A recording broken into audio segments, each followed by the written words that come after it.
Salutare, dragilor, și bine v-am regăsit! Pentru că v-a plăcut foarte mult rețeta de gogoși rotunde ca la gogoșerie, am zis că e timpul pentru o nouă rețetă de acest gen. Așadar, astăzi ne ocupăm de langoși, uriași și umpluți. Puteți pune în ei de la ciocolată până la brânză dulce cu stafide.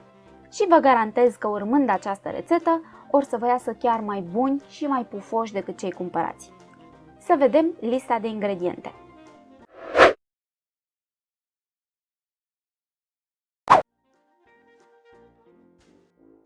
1 kg de făină de bună calitate, plus ceva extra pentru înfăinat masa, 70 de grame de zahăr, dintre care jumătate poate fi zahăr vanilat, 12 grame de sare, 550 de ml lapte gras, 2 ouă întregi plus 2 gălbenușuri, dacă se poate la temperatura camerei, 50 de ml ulei de floarea soarelui, 50 de grame de drojdie proaspătă sau 20 de grame de drojdie uscată, verificate să fie în termen, o fiolă de aromă de portocală sau rom, umplutură după preferință, în jur de 650 până la 700 de grame, eu am aici cremă de ciocolată și gem de caise, 1 litru de ulei pentru prăjit și opțional zahăr pudră vanilat pentru tăvălit.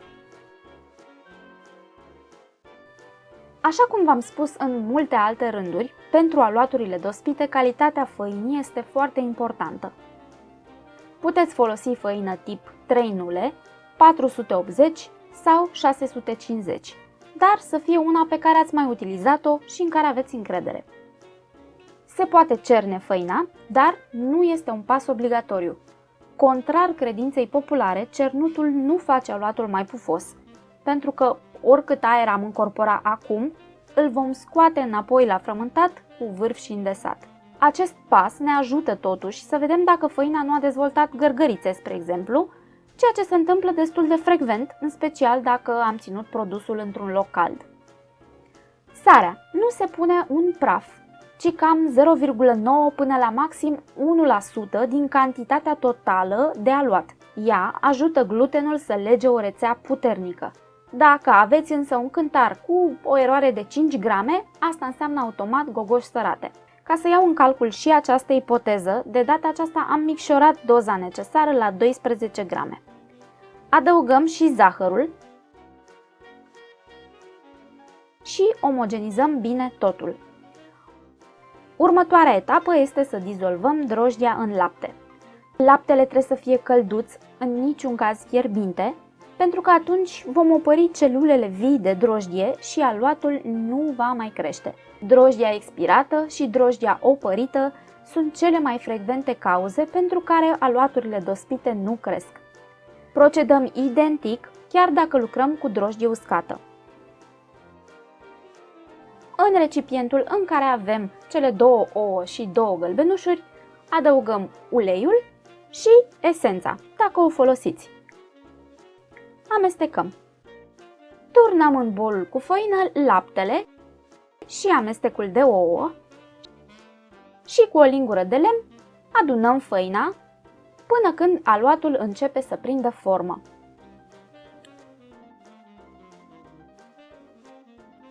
Apoi înfăinăm masa și scoatem aluatul pe ea.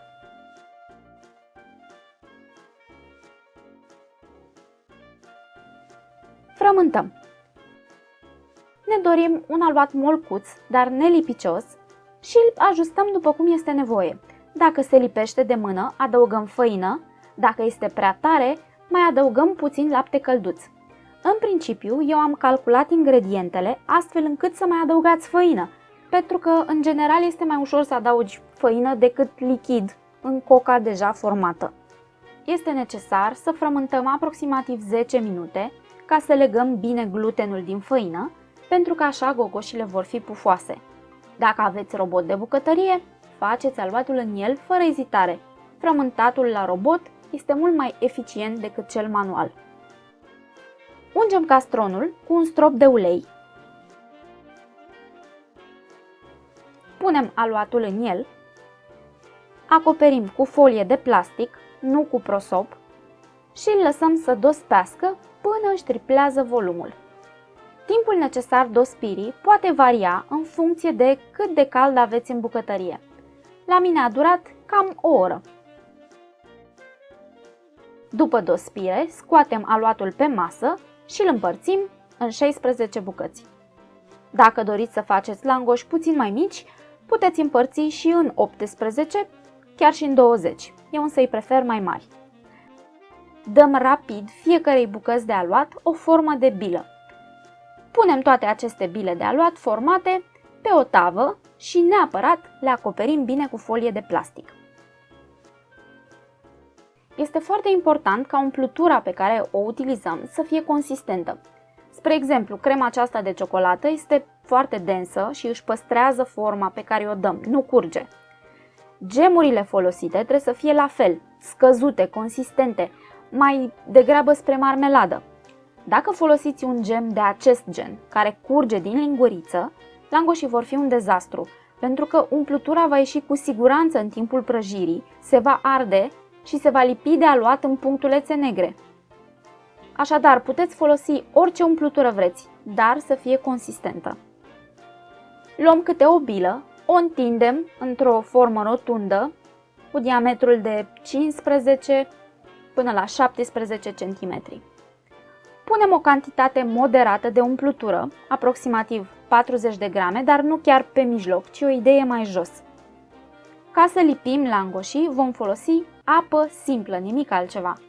Înmuiem o pensulă în apă, apoi ștergem excesul pe un șervețel de hârtie și pensulăm toată marginea foii de aluat. Apoi împăturim foaia de aluat peste umplutură și apăsăm cu degetele ca să lipim cele două părți, fără să ratăm niciun centimetru. Dacă puneți prea multă apă, marginile nu se vor lipi. Dacă intră sirop dulce de la umplutură, la fel, nu se vor mai lipi. Punem langoșii formați, pe tăvi tapetate cu hârtie de copt și puțin înfăinate.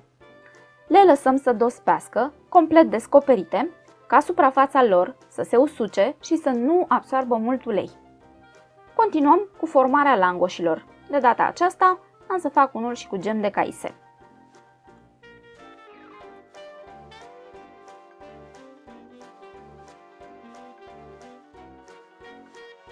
Întotdeauna să țineți cont de ordinea în care ați modelat langoșii. Exact în ordinea în care i-ați făcut, exact în aceeași ordine trebuie să-i prăjiți. Eu mi-am făcut aici un semn ca să știu de unde am început. Când sunteți pe la jumătatea modelării, întoarceți gogoșile pe care ați apucat să le faceți, ca ambele fețe să fie uscate.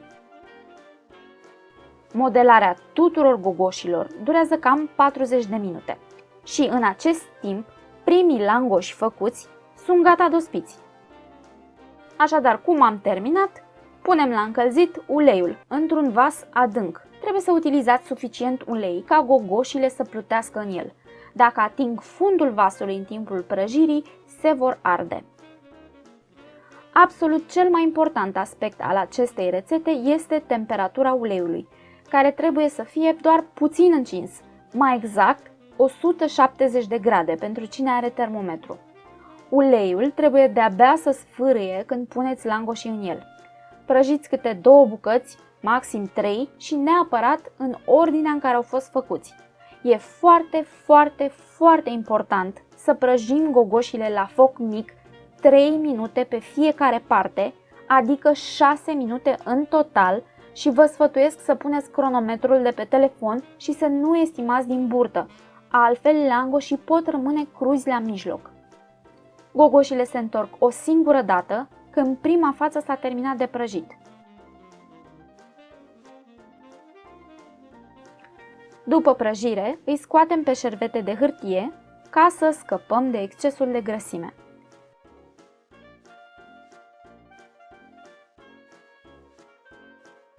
Să vedem cum arată înăuntru.